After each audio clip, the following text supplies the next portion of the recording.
Buenos días, mi nombre es Luis Pinto, soy residente del segundo año del posgrado de gastroenterología Dr. José Vicente Arenas y el día de hoy, continuando con las sesiones académicas, estaremos hablando acerca de hipertensión portal. La hipertensión portal es un síndrome clínico que se caracteriza por el incremento patológico del gradiente de presión venosa hepática mayor a 10 milímetros de mercurio asociado a la formación de colaterales portosistémicas que derivan parte del flujo portal a la circulación sistémica. Hay que tomar en consideración que la presión venosa normal del sistema porta es de 5 a 10 milímetros de mercurio y que podemos definir hipertensión portal también cuando hay presencia de un gradiente de presión portosistémico dado por la diferencia de presión entre la vena porta y la vena cava inferior mayor a 6 milímetros de mercurio o cuando hay presencia de una presión venosa esplénica mayor a 15 milímetros de mercurio.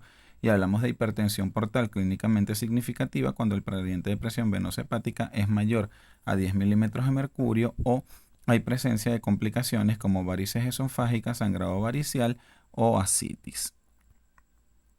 Un pequeño resumen sobre lo que es el sistema portal hepático. Tenemos que este es un sistema circulatorio conformado por las venas que drenan la sangre del aparato gastrointestinal, específicamente del estómago, páncreas, vaso, intestino, vesícula y parte del colon, y la transportan hacia la vena porta hepática antes de su retorno al corazón. La vena porta es una vena voluminosa que en el adulto tiene una longitud de 5 a 8 centímetros con un diámetro entre 10 a 20 milímetros y es de paredes delgadas. Esta vena tiene localización retropancreática y se dirige hacia arriba y hacia la derecha, alcanzando el borde libre del epiplón desde donde penetra en el hilo hepático para luego dividirse en las múltiples ramas intrahepáticas. La vena porta se va a formar por la confluencia de tres grandes venas que son la vena esplénica, la vena mesentérica superior y la mesentérica inferior. Y esta va a suministrar el 75% del flujo sanguíneo hepático y el 80% del oxígeno al parénquima hepático. El flujo sanguíneo portal es aproximadamente de 1500 a 2000 cc por minuto, que corresponde al 25 a 30% del gasto cardíaco. En la imagen que está a la izquierda podemos observar lo que es una representación esquemática de cómo se conforma la vena porta. Tenemos que, como ya mencionamos, hay una confluencia de tres venas que son la mesentérica superior, que proviene, o sea, que drena la sangre del colon derecho y parte del intestino delgado, especialmente el ilion, la mesentérica inferior que drena la sangre del colon izquierdo y la vena esplénica que drena la sangre del vaso, el páncreas, el duodeno y parte del estómago. Al confluir estas tres ramas forman un tronco único que es la vena porta. La vena porta ingresa al hígado a través del hilio hepático y posteriormente se divide en una rama izquierda y una rama derecha. La rama derecha es vertical y corta y da origen a una rama paramediana derecha que a su vez se divide en dos ramas terminales que drenan al segmento 5 y 8 y una lateral derecha con dos ramas terminales que drenan los segmentos 6 y 7. La rama izquierda de la vena porta da una rama paramediana izquierda que tiene dos ramas terminales, las cuales drenan la sangre del segmento 3 y 4, y una rama ascendente izquierda que termina en el segmento 2. El segmento hepático 1 recibe directamente el flujo portal y drena directamente en la vena cava. Estas ramas portales se subdividen y forman las venas lobulillares, que posteriormente confluyen y forman las venas centrolobulillares, las cuales van a drenar en las venas suprahepáticas derecha, media e izquierda para desembocar posteriormente en la vena cava inferior. Tenemos entonces a la derecha los principales sistemas venosos colaterales a nivel abdominal, son el pedículo portocava superior o sistema coronario ácido, que es el que da origen a las varices esofágicas y a las varices esofagogástricas, el sistema umbilical, que da origen a la red venosa colateral en cabeza de medusa, las venas rectus o pedículo posterior con conexiones venosas portocavas retroperitoneales y renales, las venas sapei, que tienen conexiones entre la cara postero superior del hígado, retroduodenales, diafragmáticas y pericárdicas, y el pedículo portocava inferior conformado por el plexo hemorroidal superior, medio e inferior, que va a dar origen a las hemorroides. En cuanto a la epidemiología, tenemos que la hipertensión portal es la complicación hemodinámica principal de la cirrosis hepática y que sus principales factores de riesgo asociados son el consumo excesivo de alcohol, la esteatohepatitis no alcohólica y la infección crónica por virus de hepatitis B y C. La hipertensión portal es una causa importante de morbimortalidad global, representando el 2% de las causas de mortalidad en el mundo, y esta afecta a 3.6 de cada 1000 adultos en el mundo occidental. En cuanto a la etiología, tenemos que la hipertensión portal se puede clasificar de acuerdo a la localización anatómica del agente desencadenante en tres tipos: hipertensión portal prehepática, intrahepática y poshepática. Tenemos que en cuanto a la clasificación o a la hipertensión portal hepática o intrahepática, es la de mayor prevalencia en adultos, y esta a su vez se subdivide en tres tipos de acuerdo a la localización anatómica, y va a ser en sinusoidal, presinusoidal y posinusoidal. Entonces, la hipertensión portal presinusoidal, tenemos que la afectación ocurre entre el tronco de la vena porta y sus ramificaciones principales, y entre las causas tenemos entonces sarcoidosis, tuberculosis, esquistosomiasis, cirrosis biliar primaria, fibrosis portal no cirrótica, fibrosis portal congénita, fibrosis periportal y enfermedad de Wilson. La hipertensión portal sinusoidal es la más frecuente. En este caso hay una afectación directa a los sinusoides hepáticos y puede ser por cirrosis alcohólica y no alcohólica, cirrosis postinfecciosa y cirrosis hepática infantil, por hepatitis viral aguda o por hepatitis tóxica o medicamentosa. Y la postsinusoidal, en este caso, la afectación está a nivel de las venas hepáticas terminales. Generalmente es causada por enfermedad hepática venoclusiva secundaria a lupus, trasplante de médula ósea, radiación, quimioterapia o agentes tóxicos. La hipertensión portal prehepática, tenemos que en este caso el factor desencadenante se encuentra en el tronco portal antes del ingreso a la vena porta o por cualquiera de las ramas que la conforman, siendo la principal causa la trombosis del eje esplenoportal, ya sea de origen idiopático, postraumático, por onfalitis, por manipulación inadecuada de los vasos umbilicales, por cavernomatosis de la porta o estados de hipercoagulabilidad. Puede ser también por trombosis de la vena esplénica o la vena segmentaria izquierda, ya sea originada por pancreatitis crónica, alcoholismo, postraumática o aneurismática. Puede ser por fístulas ortoesplénicas o síndromes de hiperflujo debido a esplenomegalia gigantes. Y por último tenemos la hipertensión portal poshepática, en donde la afectación se encuentra a nivel de las venas suprahepáticas o de la vena cava inferior. Entre las causas tenemos la trombosis de las venas suprahepáticas o de la cava inferior, síndrome de Budd-Chiari, insuficiencia cardíaca congestiva, pericarditis constrictiva, miocardiopatías y las membranas congénitas. En cuanto a la fisiopatología, tenemos que en todo sistema vascular el gradiente de presión entre dos extremos de un vaso sanguíneo va a depender directamente del flujo que lo atraviesa y de las resistencias que se oponen a dicho flujo. El aumento del gradiente de presión portal puede ser secundario al incremento del flujo portal, del flujo sanguíneo portal, o al incremento de las resistencias vasculares en el sistema venoso hepático.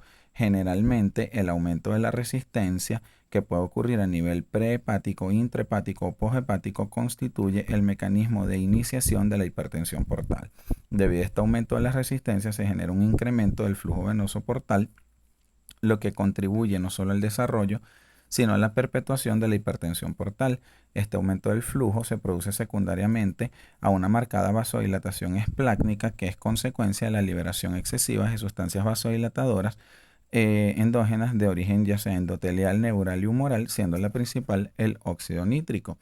Secundario a la vasodilatación esplácnica y sistémica, se desarrolla entonces una respuesta neurohumoral compensatoria mediada por la hipersecreción de angiotensina, hormona antidiurética y norepinefrina, cuyos principales factores o cuyos principales efectos serían vasoconstricción y retención de sodio y agua. De esta manera se contribuye a la formación de un estado hipervolémico que ocasiona el aumento del gasto cardíaco y de los flujos sanguíneos regionales, dando origen a un estado hiperdinámico caracterizado por taquicardia y disminución de las resistencias vasculares sistémicas, lo que contribuye al incremento del flujo venoso portal y por ende de la presión portal. En los pacientes cirróticos, el aumento de las resistencias vasculares no solo es consecuencia de la distorsión de la arquitectura hepática y vascular, sino que también existe un componente dinámico representado por la activación de las células que tienen capacidad contráctil, que están presentes en la microcirculación hepática, que son las células estrelladas y los miofibroblastos portales y sectales. Las células estrelladas corresponden a los pericitos sinusoidales y estos aumentan el tono vascular portal, mientras que los miofibroblastos van a contraer a los capilares sinusoidales. Finalmente, el aumento dinámico de las resistencias intrahepáticas se produce por un desequilibrio entre los estímulos vasoconstrictores y vasodilatadores, donde característicamente hay una respuesta aumentada de agentes vasoconstrictores endógenos como endotelina, leucotrienos, tromboxanos A2, angiotensina 2 y la estimulación alfa-adrenérgica, y hay una disminución de la producción de óxido nítrico. Estas alteraciones o este desequilibrio se produce porque hay un estado de disfunción endotelial en la microcirculación hepática. En lo que respecta a la clínica, tenemos que las manifestaciones y las complicaciones clínicas de la hipertensión portal están estrechamente relacionadas con la evolución hemodinámica de la presión intravascular portal. Sin embargo, el grado de insuficiencia hepática ocasionado por la enfermedad subyacente es un cofactor importante no solo para el desarrollo, sino también para la evolución y pronóstico de las manifestaciones y complicaciones asociadas. Es importante que definamos dos conceptos esenciales que son hipertensión portal clínicamente significativa y hipertensión portal subclínica. La hipertensión portal subclínica es cuando el gradiente de presión venosa hepática se encuentra entre 5 y 10 milímetros de mercurio y generalmente el paciente se encuentra asintomático o solo presenta las manifestaciones propias de la enfermedad hepática subyacente, mientras que la hipertensión portal clínicamente significativa está representada por una presión portal mayor a 10 milímetros de mercurio o por la presencia de varices esofágicas, sangrado varicial o ascitis. Durante este periodo pueden estar presentes otras complicaciones que tienen elevada mortalidad. Hablaremos entonces ahora de las complicaciones o manifestaciones propias de la hipertensión portal, empezando con la formación de la circulación colateral portosistémica. Debido al aumento sostenido de la presión portal, se desarrolla una amplia red de colaterales venosos, a través de los cuales la sangre del sistema porta retorna directamente a la circulación sistémica sin un paso previo por los sinusoides hepáticos. Estas derivaciones espontáneas portosistémicas van a tener un flujo en sentido hepatofugo y van a drenar más del 50% del flujo venoso portal. Los principales sistemas venosos colaterales a nivel abdominal ya los mencionamos anteriormente y están representados por el pedículo portocava superior, medio, superior, posterior e inferior, las venas rectus y las venas de Sapei. Luego tenemos entonces las varices esofágicas o esofagogástricas y la hemorragia digestiva superior. El origen de estas varices es secundario a la formación de colaterales entre las venas coronarias y los vasos cortos gástricos por una parte y por la formación de colaterales entre las venas esofágicas, las ácigos y las intercostales por otro lado. Para que puedan formarse las varices esofágicas se requiere un umbral de presión portal mayor o igual a 10 milímetros de mercurio, y cuando este gradiente de presión sobrepasa los 12 milímetros de mercurio se produce la ruptura de dichas varices con aparición de la hemorragia digestiva superior. La gastropatía portal hipertensiva se produce como consecuencia de un aumento del flujo sanguíneo en los capilares de la mucosa gástrica, presentándose con congestión, petequias, equimosis e incluso sangrado en capa a nivel de la mucosa. Luego tenemos la citis, la cual es la acumulación progresiva de líquido en el espacio o cavidad peritoneal. A medida que la presión portal aumenta, se hace más extensa la vasodilatación esplácnica, lo que estimula los vasoreceptores que a su vez activan el sistema nervioso simpático, el sistema renina-angiotensina y la liberación de hormona antidiurética, lo que conlleva a un incremento de la presión arterial, vasoconstricción y retención de agua y sodio, los cuales tienden a acumularse a nivel del peritoneo, generando entonces ascitis.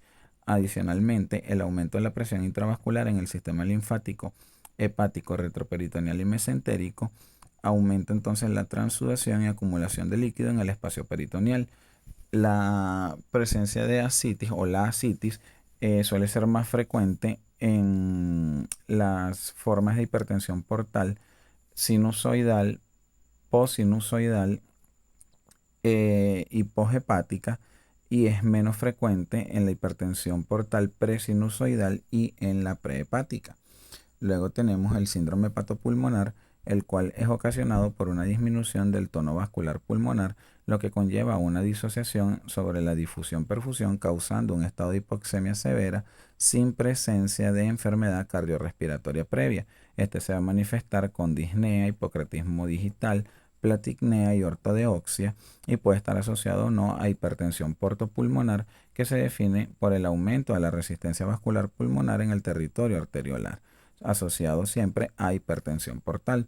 Luego tenemos esplenomegalia e hiperesplenismo. La esplenomegalia se produce como consecuencia de la congestión pasiva del vaso debido al aumento de la presión en la vena esplénica. Este aumento de tamaño suele estar asociado a un aumento de su funcionalismo, es decir, a hiperesplenismo, que se traduce generalmente en trombocitopenia persistente, leucopenia y anemia. Luego tenemos el síndrome hepatorrenal, el cual es una complicación que se desarrolla en pacientes con hepatopatía avanzada y es un cuadro clínico que tiene elevada mortalidad. Este se caracteriza porque hay un deterioro progresivo del funcionalismo renal en ausencia de lesión histológica del riñón, que es ocasionado por la intensa vasoconstricción local que disminuye la perfusión adecuada del órgano y por lo tanto el filtrado glomerular. Esta vasoconstricción intensa ocurre como compensación de la vasodilatación esplácnica acentuada secundaria a hipertensión portal. En cuanto a la hiponatremia, tenemos que a medida que disminuye la capacidad del riñón para excretar agua libre, hay un aumento del espacio intravascular generando hiponatremia dilucional. Y por último tenemos entonces la encefalopatía hepática, la cual se define como un síndrome neuropsiquiátrico potencialmente reversible, en donde la alteración del estado mental es consecuencia de la derivación portosistémica asociada a la hipertensión portal y es ocasionada por la acumulación de amonio. El amonio, que es un producto del metabolismo de las proteínas, es depurado principalmente a nivel hepático mediante la síntesis de urea. Sin embargo, cuando este no es metabolizado, conlleva a una elevación de sus niveles séricos y acumulación progresiva tanto de amonio como de glutamina en el astrocito, produciendo edema cerebral, aumento de la presión intracraniana y por último el enclavamiento de la amígdala y el tallo cerebral.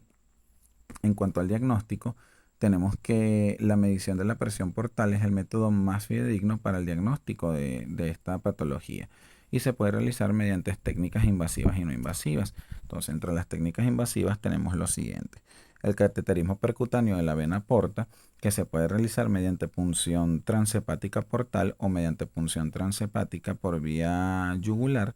Con esta técnica podemos medir el gradiente de presión venosa hepático con la instauración de un catéter que está provisto de un balón en su extremo distal que se instala en una de las venas suprahepáticas. Este gradiente consiste en la diferencia de presión entre la presión venosa hepática libre y la presión hepática enclavada o en cuña y debe tener un valor mayor a 10 milímetros de mercurio.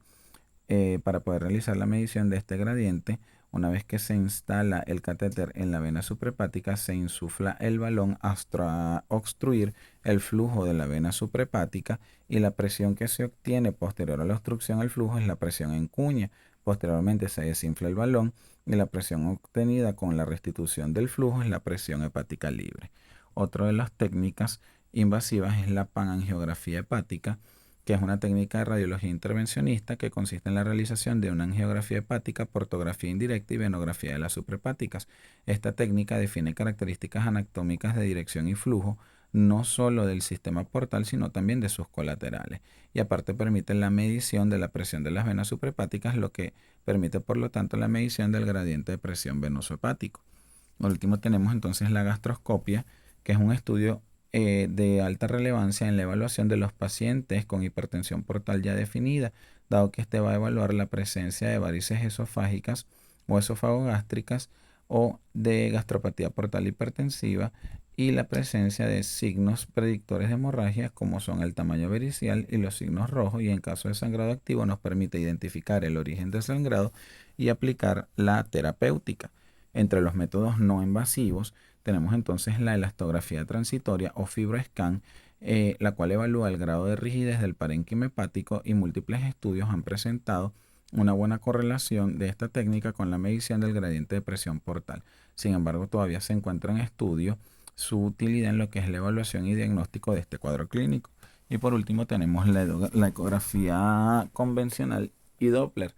La ecografía abdominal es una técnica sencilla y económica que nos va a aportar múltiples datos sugestivos de hipertensión portal. La ecografía convencional nos permite identificar características anatómicas sugestivas de cirrosis, como son la disminución del tamaño de la silueta hepática, presencia de bordes irregulares, ángulo romo y superficie nodular. Y nos permite también identificar signos de hipertensión portal que incluyen un calibre de la vena porta mayor a 14 milímetros, calibre o diámetro de la vena esplénica y la mesentérica superior mayor a 10 milímetros, esplenomegalia, ascitis, dado por más de 100 cc de líquido en la cavidad peritoneal, presencia de venas colaterales portosistémicas ectásicas y dilatadas, presencia de flujo hepatofugo en la porta y en las colaterales portales y disminución de las velocidades de flujo a nivel de la porta y sus colaterales. En esta diapositiva observamos entonces tres imágenes endoscópicas y una imagen angiográfica. Podemos observar entonces en la imagen superior a la izquierda una marcada dilatación de la vena porta identificada bajo las siglas BP, y en la imagen inferior izquierda observamos un aumento del diámetro esplénico, o sea, una importante esplenomegalia. Y en la imagen inferior derecha observamos la presencia de flujo hepatofugo a nivel de la vena porta, y en la imagen superior observamos la imagen de angiografía de la vena porta. En cuanto al tratamiento, tenemos que esta patología consta de múltiples estrategias terapéuticas, y el tratamiento puede ser médico, endoscópico o incluso quirúrgico, pero siempre hay que tener en consideración que debemos tratar la causa desencadenante, dado que la hipertensión portal puede ser potencialmente reversible si tratamos la causa desencadenante antes que la misma cronifique. ¿Ok? Empezamos entonces con el tratamiento farmacológico. Tenemos que este tratamiento consiste en el uso de múltiples fármacos que van a tener dianas distintas en dependencia de la manifestación o complicación a tratar.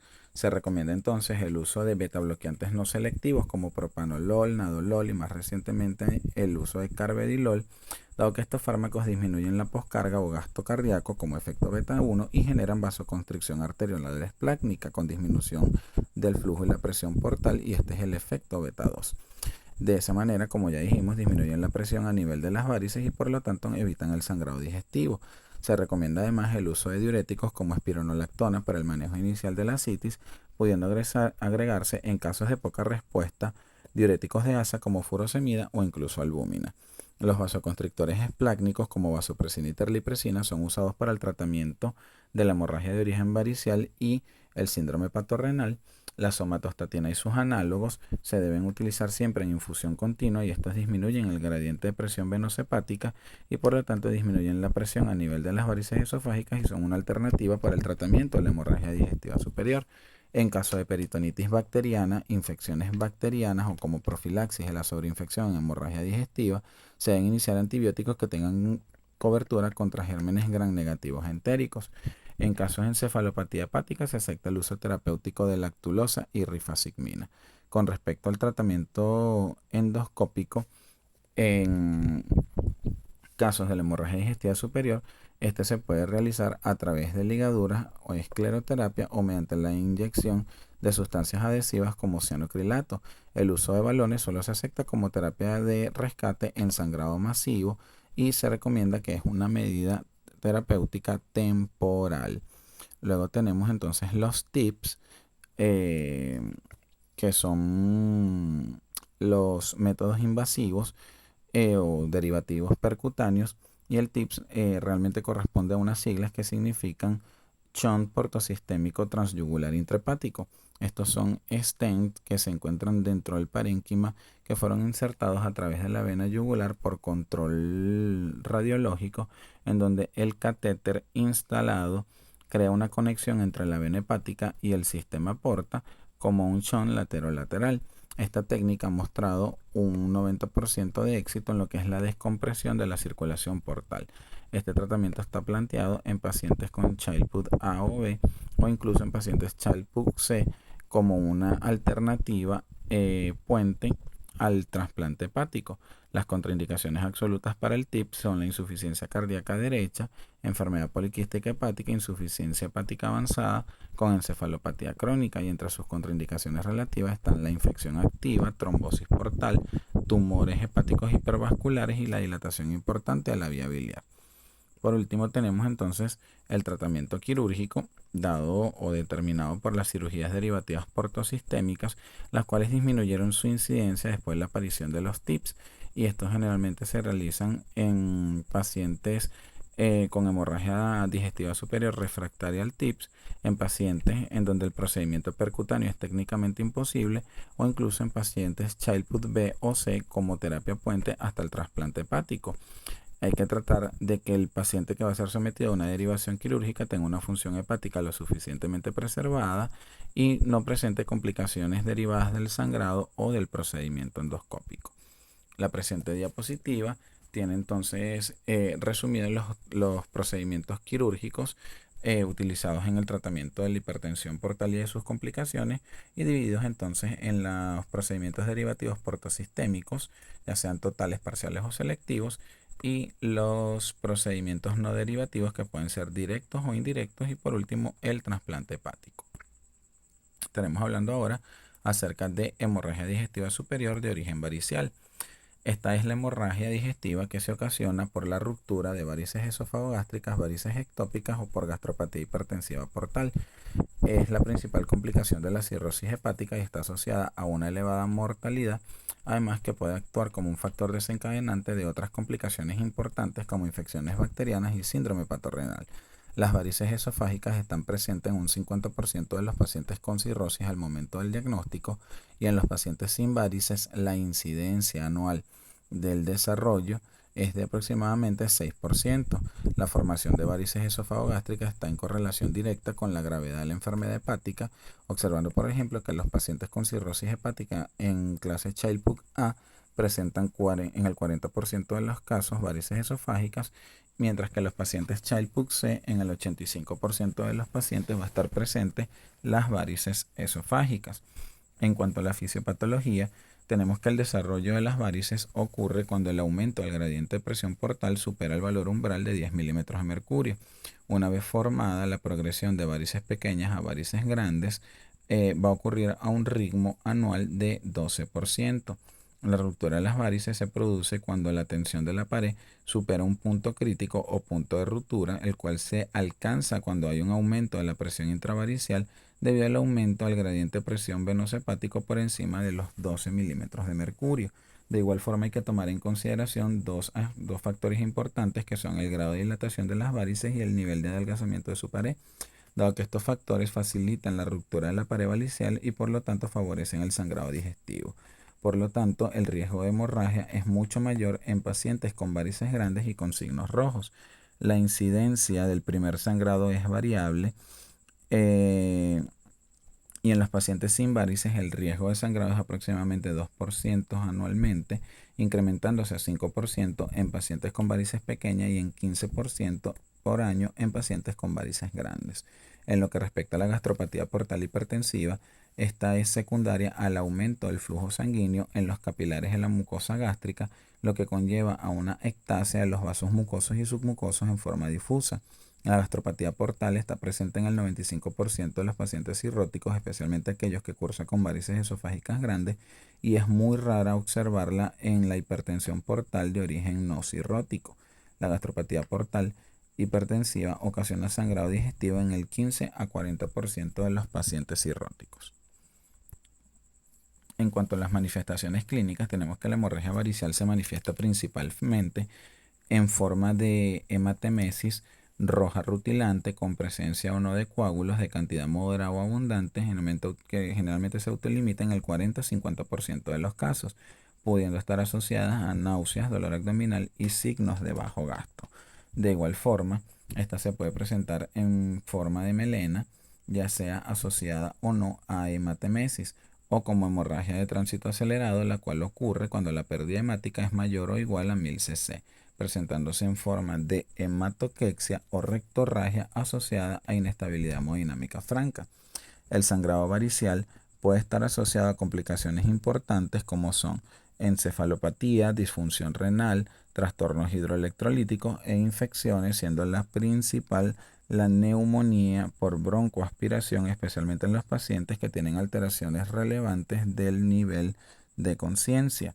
La mortalidad asociada a las 6 semanas con cada episodio de sangrado es de 15 a 20%, y esta puede aumentar incluso hasta un 30% en los pacientes Child-Pugh C. La incidencia de resangrado es de 30 a 40% en las primeras 6 semanas, observando que el mayor riesgo de recidiva se observa en los primeros 5 días posterior al episodio inicial, con una disminución del riesgo basal posterior a las 6 semanas. Existen factores predictores de la falla al tratamiento en los primeros 5 días, entre los cuales tenemos la presencia de infección bacteriana, presencia de sangrado activo en la endoscopia de urgencia, trombosis portal y gradiente de presión venosa hepática mayor a 20 milímetros de mercurio medido en el momento de ingreso hospitalario. Por otro lado, la gastropatía portal es asintomática en el 75 a 90% de los casos y en el 10 a 25% en los que se presenta en forma asintomática suele cursar con anemia ferropénica progresiva asociada a sangrado microscópico crónico en el 60% de los casos, mientras que el sangrado agudo es poco frecuente o es menos frecuente y generalmente se presenta en forma de sangrado digestivo oscuro o melena y rara vez como hematemesis. En cuanto al diagnóstico, tenemos que el gol estándar para el diagnóstico de hemorragia varicial es la endoscopia digestiva superior. Y en los pacientes con sangrado activo se recomienda realizar la gastroscopia en las primeras 12 horas del ingreso al hospital, que es lo que se conoce como endoscopia de urgencia, aunque en los casos de inestabilidad hemodinámica con hematemesis franca se recomienda acortar este intervalo a 6 horas, que es lo que se conoce como endoscopia de emergencia. En cuanto a los signos que van a determinar que que van a determinar el origen varicial del sangrado digestivo, tenemos los siguientes: evidencia de sangrado activo a través de uno de los cordones varicosos, ya sea en jet o resumante, presencia de un trombo de fibrina en la superficie varicial o varices limpias sin ninguna otra lesión potencialmente sangrante con presencia de sangre en la cámara gástrica. En lo que respecta al tamizaje de las varices esofagogástricas, la Asociación Americana para el Estudio de las Enfermedades Hepáticas sugiere que los pacientes cirróticos en clase A deberían beneficiarse de una endoscopia superior cuando existen datos de hipertensión portal, principalmente plaquetas por debajo de 140.000 y evidencia ecográfica de un diámetro portal mayor a 14 milímetros con circulación colateral, mientras que los pacientes en clase B y C debe practicarse la endoscopia al momento del diagnóstico. Y en cuanto al seguimiento, los pacientes sin varices demostrada en el estudio inicial, se les debe realizar entonces una endoscopia superior cada 2 a 3 años, mientras que los pacientes con varices pequeñas se recomienda realizar gastroscopia de seguimiento cada 1 o 2 años si la función hepática está estable. Y por último, los pacientes con varices esofágicas grandes se les debe realizar endoscopia en forma anual o en los casos en los que exista deterioro. Es importante también a nivel endoscópico conocer las clasificaciones. Tenemos entonces que las varices esofágicas se clasifican según el consenso de Babeno II en varices pequeñas, son aquellas menores o que tienen un diámetro menor de 5 milímetros y que no colapsan o no desaparecen con la insuflación, y varices grandes, que son aquellas mayores de 5 milímetros que no colapsan, perdón, las varices pequeñas son menores de 5 milímetros y colapsan con la insuflación, mientras que las grandes son mayores de 5 milímetros y no colapsan con la insuflación. Luego tenemos la clasificación de las varices gástricas según la clasificación de Sarín. Esta las divide en varices esofagogástricas y varices gástricas aisladas. Las varices esofagogástricas Sarín 1 son una prolongación subcardial de las varices esofágicas por la curvatura menor, mientras que la Sarín 2 hay una prolongación subcardial de las varices esofágicas por la curvatura mayor hacia el fundus. Las varices gástricas aisladas también en Sarín 1 y 2. La Sarín 1 es la presencia de una varice gástrica aislada a nivel del fundus, y la Sarín 2 es la presencia de varice gástrica aislada en cualquier localización diferente al fundus. Es importante también determinar o conocer los signos rojos en las varices esofágicas, que son signos de ruptura o de sangrado inminente, y corresponde realmente a hallazgos que se observan en la superficie de la pared varicial.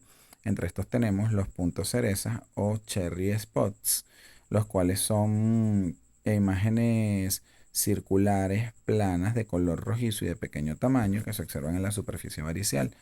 El red whale mark o marca roja tortuosa, que se observa realmente como una estría roja tortuosa en la superficie varicial. El hematoquiste, que se diferencia de los puntos cerezas en vista de que estos son de mayor tamaño, son sobrelevados y prominentes. El signo de varices sobre varice, que es la presencia de varices de menor calibre en la superficie de una varice de mayor tamaño. Y el enrojecimiento difuso. En la presente diapositiva observamos entonces los distintos signos rojos, observamos entonces los puntos cerezas, las marcas rojas, el hematoquiste, los signos de varices sobre varices, y podemos observar también un sangrado en jet proveniente de un cordón varicoso señalado por la flecha blanca y la presencia de un punto de fibrina en la superficie varicial. Tenemos acá la presencia de varices a nivel del cardias en la imagen superior. En la imagen del medio observamos entonces una varice fúngica aislada, y en la imagen inferior observamos entonces una varice en curvatura menor. En cuanto a la clasificación de la gastropatía portal hipertensiva, tenemos que el patrón endoscópico va a estar definido según el consenso de Bebeno 3 y de McCormack, y la divide en leve y severa. Vemos entonces que en la gastropatía leve se caracteriza por el patrón en mosaico o en piel de serpiente, el cual se define porque hay zonas poligonales de la mucosa con aspecto hiperémico rodeadas por zonas lineales más pálidas asociadas a un cierto grado de hiperemia difusa. Y la gastropatía severa se caracteriza porque hay presencia del patrón en mosaico asociado a la presencia de múltiples manchas rojas de pequeño tamaño, planas, confluyentes o no, que pueden estar localizadas en el cuerpo y en el anto gástrico, y que en algunas veces presentan sangrado resumante. ¿Ok? Tenemos entonces ahora el tratamiento. El tratamiento de la hemorragia por varices esofágicas y esofagogástricas incluye dos grandes aspectos, que son las medidas generales, que están centradas en la reposición de la volemia y la profilaxia de las complicaciones iniciales, y las medidas específicas basadas en el uso de fármacos vasoactivos y el tratamiento endoscópico para lograr la hemostasis. Vamos a hablar entonces de las medidas generales. Entre estas tenemos la siguiente. Primero empezamos con la reposición de la volemia. La restauración del volumen intravascular es prioritaria para poder conservar o mantener la perfusión tisular y lograr la estabilidad hemodinámica. Todo paciente que ingresa en un centro hospitalario con sangrado activo se le deben cateterizar dos accesos venosos periféricos de gran calibre que permitan una adecuada reposición de la volemia. Esta se debe iniciar en forma precoz con soluciones coloides o cristaloides a un volumen suficiente para mantener una tensión arterial sistólica mayor a 100 milímetros de mercurio. Debemos evitar la reposición excesiva de la volemia, dado que esta aumenta el gradiente de presión portal y puede favorecer el resangrado precoz o la exacerbación del sangrado actual. La protección de la vía aérea es una de las medidas generales. Entonces tenemos que en el paciente encefalopático, ya sea por hipoxemia o por origen metabólico, o que presenta sangrado importante con inestabilidad hemodinámica, debemos asegurar en forma inmediata la vía aérea, especialmente durante la sedación en el procedimiento endoscópico, por lo que se debe realizar una estricta monitorización con oximetría de pulso y considerar la intubación orotraqueal del paciente que presenta sangrado importante con estabilidad hemodinámica franca, o que presenta alteraciones relevantes del nivel de conciencia o un deterioro de la función respiratoria con una disminución de la saturación de oxígeno por debajo de 85 o 80%. Luego tenemos la terapia transfusional restrictiva. Actualmente se recomienda la transfusión de concentrados globulares si el hematocrito es menor a 21% o una hemoglobina menor a 7 gramos de decilitro, para mantener una meta hemoglobina entre 7 y 8 gramos de decilitro, a menos que el paciente presente una cardiopatía isquémica o presente hemorragia persistente. La sobretransfusión debe ser evitada debido a que también aumenta el gradiente de presión portal y por lo tanto aumenta el riesgo de resangrado precoz. En la actualidad, los datos que se disponen muestran que la transfusión de plasma fresco congelados, concentrados plaquetarios o factor 8 recombinado activado no mejora el pronóstico de estos pacientes y tiene indicaciones específicas. La transfusión de concentrados plaquetarios está indicado en pacientes con sangrado activo y menos de 50.000 plaquetas, y la transfusión de plasma fresco congelado está indicado cuando hay prolongaciones importantes del PTT, generalmente 3 veces su valor normal. Por último, tenemos entonces la profilaxis antibiótica. La administración de antibióticos en forma profiláctica desde el ingreso hasta los próximos 5 días ha demostrado ser una medida eficaz para prevenir la aparición de infecciones por gérmenes entéricos, en particular la peritonitis bacteriana espontánea y la neumonía por broncoaspiración. Aparte, se demostró que el uso de antibióticos profilácticos disminuye el riesgo de resangrado y la mortalidad asociada a la hemorragia. Se recomienda el uso de norfloxacina 400 miligramos cada 12 horas o ceftriaxone 1 gramo orden día en casos de alto riesgo, que son aquellos con inestabilidad hemodinámica, ascitis, ictericia y malnutrición, o cuando el paciente sea una localidad en donde exista una alta tasa de resistencia a las fluoroquinolonas. En cuanto al tratamiento hemostático, el de primera elección es el empleo precoz de los agentes vasoconstrictores que disminuyen el flujo y la presión portal combinado con tratamiento endoscópico. Este tratamiento combinado tiene una eficacia en el manejo de la hemorragia digestiva varicial de aproximadamente 80%. Entre los agentes vasoconstrictores esplácnicos tenemos los siguientes. Iniciamos entonces con la terlipresina, la cual es el fármaco de elección para el manejo de la hemorragia varicial, dado que es el único que ha demostrado mejorar la supervivencia y disminuir la mortalidad asociada. La terlipresina se deriva de la vasopresina y es un potente agente vasoconstrictor, el cual aumenta las resistencias vasculares sistémicas y disminuye el flujo sanguíneo y la presión portal. De igual forma, disminuye el flujo en las colaterales esofagogástricas y por lo tanto disminuye la presión a nivel de las varices.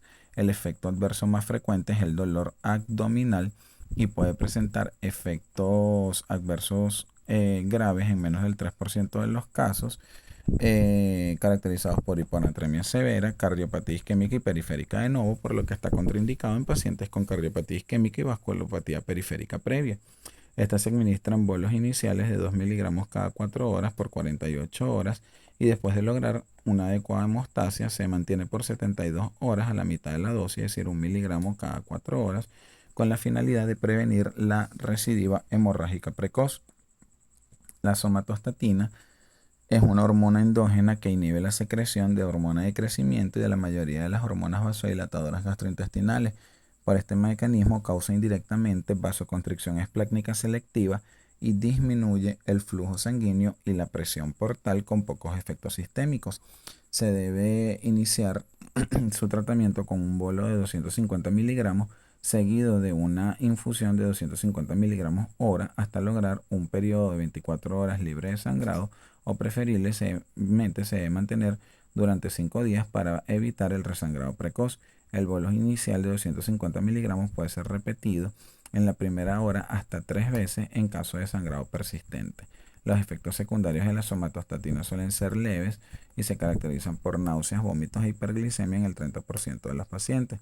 Sin embargo, a pesar del efecto beneficioso sobre el control del sangrado, la somatostatina no tiene impacto sobre la mortalidad y la supervivencia a largo plazo.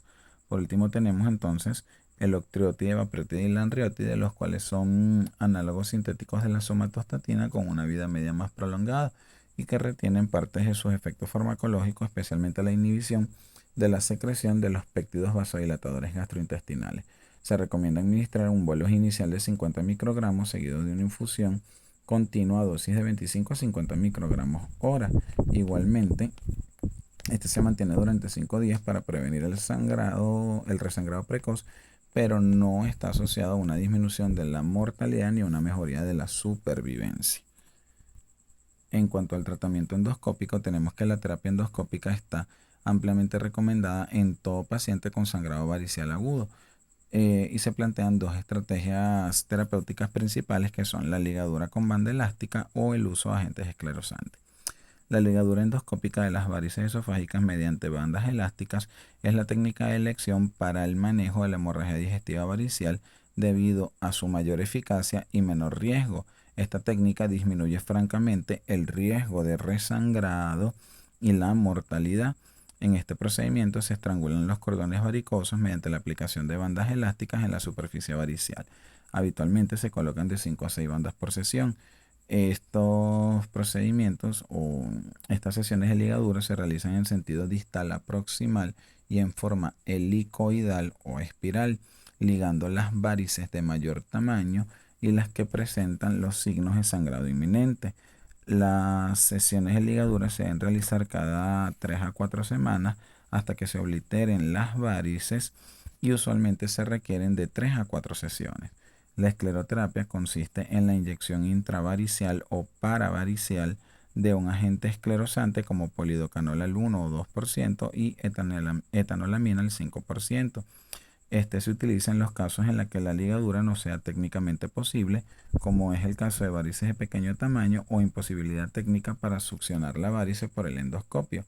Se realiza cada 10 a 14 días hasta erradicar las varices, lo cual generalmente se alcanza en 5 o 6 sesiones. Las complicaciones frecuentes de las técnicas endoscópicas incluyen la formación de úlceras esofágicas profundas que pueden cursar con hemorragia y perforación esofágica, estenosis esofágica, sepsis y complicaciones respiratorias, y estas están principalmente asociadas a la escleroterapia. En cuanto al sangrado por varices gástricas, este tiende a ser mucho más grave, requiere un mayor número de transfusiones y tiene una mortalidad y una tasa de resangrados más altas que la de las varices esofágicas. El tratamiento endoscópico de elección es la inyección de agentes adhesivos como el cianocrilato. Este es una sustancia que polimeriza en contacto con la sangre, generando la trombosis y obliteración de la varice. Se administra diluida con lipiodol en relación 1:1, y con excepción de las varices esofagogástricas Sarin 1, el resto de las varices gástricas no se benefician del tratamiento con ligadura endoscópica porque puede generar un aumento retrógrado de la presión. Las complicaciones de esta técnica incluyen el tromboembolismo de cianocrilato, la adhesión del inyector o el infusor a la varice y la formación de úlceras profundas en la mucosa cuando se cae el pegamento de 3 a 5 días después. Podemos observar entonces en las imágenes del segmento superior el procedimiento de una ligadura por medio de banda elástica. Obsérvese cómo ocurre la aspiración dentro del capuchón con posterior obliteración de la misma mediante una banda elástica, y en la imagen inferior observamos entonces cómo es la inyección de cianocrilato. Entonces, una vez que hemos identificado, en este caso es una varicis fúndica, mediante el canal de trabajo se introduce el infusor a través del cual se va a inyectar a nivel intravaricial el cianocrilato, pudiendo observar posteriormente la obliteración del cordón varicoso. ¿Ok? Luego tenemos entonces las terapias de rescate. A pesar de las medidas previamente descritas, en un 10 a 20% de los pacientes no se logró un control adecuado de la hemorragia o hay aparición de una recidiva hemorrágica precoz. Si la hemorragia es leve, es decir, que no hay repercusión hemodinámica, se puede considerar la posibilidad de un segundo tratamiento endoscópico, especialmente si la primera técnica no se realizó en las condiciones ideales. Sin embargo, en los casos de hemorragias importantes, persistentes, con inestabilidad hemodinámica, en donde hubo falla del tratamiento médico y endoscópico, se considera necesario el uso de terapias de rescate como el taponamiento esofágico, el TIPS o las cirugías derivativas. En cuanto al taponamiento esofágico, existen dos dispositivos de taponamiento, que son la sonda de Steichen-Blakemore, que está provista de un balón gástrico para fijar la sonda al cardia, y un balón esofágico, que es el que hace compresión directa sobre las varices. Y tenemos la sonda de Linton-Nachlas, que está provista de un solo balón de gran capacidad, aproximadamente 600 ml, que una vez que es insuflado se impacta por tracción continua en el cardia y en forma simultánea hace presión directa sobre las varices esofágicas. Ambos balones tienen una alta eficacia en lo que es la hemostasia primaria, aproximadamente 70-90%. Sin embargo, el 50% de los pacientes va a presentar recidiva del sangrado posterior a desinflar el balón. Además, este procedimiento está asociado a complicaciones graves presentes en el 25% de los casos, donde destacan la neumonía por broncoaspiración, formación de úlceras profundas y ruptura esofágica, por lo que el taponamiento esofágico es una medida temporal que no debe ser utilizada por más de 24 horas y debe ser realizada por personal experto. ¿Okay? Actualmente se ha analizado el uso de las prótesis esofágicas metálicas autoexpansibles como una alternativa al balón de Steichen, dado que estos tienen una eficacia similar pero con menos efectos adversos, especialmente disminuyendo el riesgo de la perforación esofágica. Luego tenemos los TIPS o la derivación portosistémica percutánea intrahepática, que consiste en la creación de un canal a través del parénquima hepático conectando una rama de la vena porta con una vena hepática mediante técnicas de radiología intervencionista, y de esta manera se logra la conexión entre la circulación portal y la sistémica. El canal se mantiene permeable con un estén mecánico autoexpansible que se inserta por vía transyugular, guiado por control radiológico. Los TIPS es un método efectivo para controlar el sangrado varicial con una tasa de éxito cercana al 95%, por lo que ha sustituido prácticamente a la cirugía derivativa tanto en casos de urgencia como electiva. Sin embargo, esta técnica no mejora la mortalidad o no disminuye la mortalidad a largo plazo. La principal limitación de los TIPS es la estenosis progresiva del tracto parenquimatoso o de la vena suprahepática por proliferación de la neoíntima. Sin embargo, esta complicación se ha reducido de manera significativa con el uso de prótesis recubiertas con politetrafluoretileno, lo que mejora significativamente la persistencia y permeabilidad del tracto a largo plazo, disminuye el número de recaídas clínicas y el número de reintervenciones. El uso del TIS está confinado como una terapia de rescate y por lo tanto se debe utilizar cuando hay fracaso del tratamiento médico y endoscópico, considerando falla o fracaso del tratamiento endoscópico cuando hay persistencia del sangrado luego de 2 sesiones de terapéutica endoscópica en varices esofágicas y luego de una sesión en varices gástricas. Sin embargo, en la actualidad se recomienda el uso precoz del TIPS en las primeras 72 horas del ingreso en aquellos pacientes que sean considerados de alto riesgo, definidos por los siguientes parámetros: gradiente de presión venosa hepática mayor a 20 milímetros de mercurio, Child-Pugh B y C con menos de 13 puntos y presencia de sangrado activo en la endoscopia diagnóstica. Las complicaciones principales del TICS incluyen hemoperitoneo, hemobilia, lesiones vasculares, encefalopatía hepática que está presente hasta en el 35% de los pacientes. Luego tenemos la cirugía derivativa. El tratamiento quirúrgico se deberá considerar de rescate cuando hay falla de los métodos endoscópicos, radiológicos y el tratamiento médico. Entre las opciones de cirugía derivativa tenemos las derivaciones no selectivas, representadas por la anastomosis portocava y mesocavas, que son eficaces para el control del episodio hemorrágico. Sin embargo, están asociadas a un alto riesgo de complicaciones como encefalopatía y resangrado y una alta mortalidad hasta el 50% de los pacientes, especialmente en pacientes con insuficiencia hepática avanzada. Y tenemos luego los métodos de vascularización como la transección esofágica o el procedimiento de Segura-Futagua.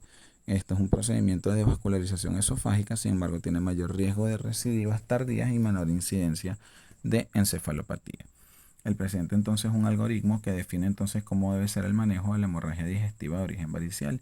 Entonces, ante la sospecha de hemorragia digestiva de origen varicial aguda, debemos entonces inicialmente realizar la resucitación con volumen, protección de la vía aérea e inicio de la profilaxis antibiótica, iniciar de igual forma en forma inmediata los fármacos vasoactivos y realizar la endoscopia diagnóstica, observando que si el paciente tiene gradiente de presión portal mayor a 20, sangrado activo en esta endoscopia, un Child-Pugh B o C con menos de 13 puntos, se debe considerar directamente el uso de TIPS posterior a la terapéutica endoscópica.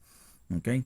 Si en esta endoscopia diagnóstica hay presencia de varices gástricas y son de tipo esofagogástrica serin 1, podemos entonces utilizar o ligadura endoscópica o cianocrilato. Y si son varices esofagogástricas serin 2 o varices gástricas aisladas, se recomienda entonces directamente el uso de cianocrilato, y entre el fracaso de estas medidas terapéuticas debemos entonces realizar directamente el TIPS.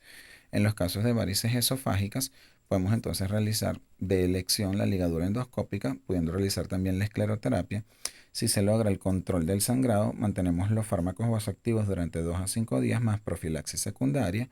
Y en caso de que exista fracaso, si es leve, si que no está asociado a inestabilidad hemodinámica, realizamos un segundo procedimiento terapéutico endoscópico, y si hay fracaso, iniciamos TIPS. Y en los casos de fracasos graves, podemos inicialmente como medida de rescate utilizar el balón de Sesteichen y posteriormente planificar a un TIPS. Por último, tenemos entonces las medidas de profilaxis que se dividen en preprimaria, primaria y secundaria. La profilaxis preprimaria tiene como objetivo evitar la formación de varices esofágicas. Sin embargo, en la actualidad no se recomienda el tratamiento con betabloqueantes no selectivos para prevenir el desarrollo de varices debido a su baja efectividad y a la alta frecuencia de efectos secundarios. La profilaxis primaria tiene como objetivo prevenir la aparición del primer episodio de sangrado digestivo en pacientes portadores de varices esofágicas que fueron demostradas en la gastroscopia diagnóstica. La profilaxis primaria está indicada en los pacientes con varices pequeñas en Child-Pugh B o C o varices pequeñas con signos rojos, y en varices grandes indiferentemente de la clase Child-Pugh. Y esta profilaxis consta de dos intervenciones básicas que son el manejo farmacológico con betabloqueantes no selectivos o la profilaxis endoscópica mediante ligadura con banda elástica. Entonces, en cuanto a los betabloqueantes no selectivos, estos disminuyen la presión portal, dado que disminuyen el gasto cardíaco y la poscarga por efecto beta 1 y producen una vasoconstricción esplácnica, disminuyendo el flujo sanguíneo portal como efecto beta 2. Los betabloqueantes disminuyen el riesgo de sangrado en un 50%. Estos deben iniciarse en dosis crecientes hasta alcanzar la dosis máxima tolerada o generar una frecuencia cardíaca entre 50 y 55 latidos por minuto. Los más utilizados son propanolol, nadolol y carvedilol, que adicionalmente tiene efecto alfa-adrenérgico. La dosis inicial de propanolol es de 20 miligramos BID, aunque en algunos pacientes es necesario iniciarlas orden día para una mejor tolerancia, y la dosis máxima es de 160 miligramos BID. En cuanto al nadolol, la dosis inicial es de 20 miligramos al día y la dosis máxima es de 240 miligramos diario. Y en caso de carvedilol, la dosis inicial es de 6.25 miligramos orden día y la dosis máxima considerada eficaz es de 12.5 miligramos orden día o BID. Aproximadamente 15% de los pacientes va a presentar efectos adversos que obligan a una disminución de la dosis o al abandono del tratamiento. No se deben suspender en forma brusca, dado que pueden favorecer la hipertensión rebote y la reaparición de la hemorragia. Entre los efectos adversos más comunes está cefalea, fatiga, bradicardia, disnea, broncoespasmo, insomnio y disfunción eréctil. La ligadura endoscópica está indicada en los casos en los que hay contraindicación o no hay tolerancia a los betabloqueantes no selectivos o porque hay descompensación o deterioro de la clase Child-Pugh. Se debe realizar en sesiones repetitivas a intervalos de 2 a 3 semanas hasta que se consiga erradicar por completo las varices o disminuir significativamente el número y el tamaño de las mismas. Suelen ser necesarias al menos 3 sesiones de ligadura endoscópica. Y por último tenemos entonces la profilaxis secundaria, la cual tiene como objetivo prevenir la recurrencia del sangrado varicial, en vista que el riesgo de resangrado en los primeros 2 años es de aproximadamente 60%, con una mortalidad asociada de 35%. La profilaxis secundaria se debe iniciar al 5.º día posterior a la alta médica, siendo de elección el empleo combinado de betabloqueantes no selectivos y ligadura endoscópica con banda elástica. La asociación del mononitrato de isosorbide al tratamiento con betabloqueantes potencia la disminución de la presión portal y por lo tanto disminuye el riesgo de resangrado a los 2 años. El TIPS se reserva para aquellos pacientes que presentan un nuevo episodio de hemorragia varicial a pesar de recibir tratamiento combinado adecuado con fármacos como los betabloqueantes y los nitratos y la ligadura endoscópica. Con esto entonces terminamos. Aquí tenemos la bibliografía utilizada. Muchísimas gracias.